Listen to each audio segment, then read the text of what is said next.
Bibili ka ng bahay na bago. Itikom mo ang iyong bibig. Bibili ka ng sasakyan o auto. Itikom mo ang iyong bibig. Tataas daw ang sweldo.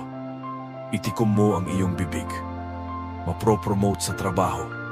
Itikom mo ang iyong bibig. Magsisimula ng negosyo. Itikom mo ang iyong bibig. Mag-aaral ng panibago. Itikom mo ang iyong bibig.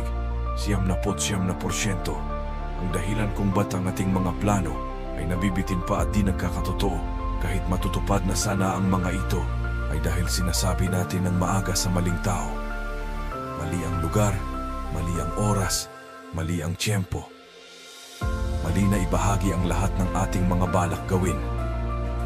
Lalo sa mga taong nagsasabi na kaibigan daw natin. Lagi mong tandaan na ang inggit ay sapat na pagkain para ikaw ay kanilang paulit-ulit na siraan at sirain. Kaya naman, itikom mo ang iyong bibig. Karamihan sa ating mga kaibigan ay di tunay. Gustong makita tayong nagtatagumpay, pero hindi kailanman mas mahusay sa kanilang mga narating sa buhay. At minsan kahit mga kamag-anak pa mismo ang may panibugho at inggit na sekreto. Pero ito ang laging pakatandaan mo. Di mapipigilan ang laan ng Diyos para sa iyo.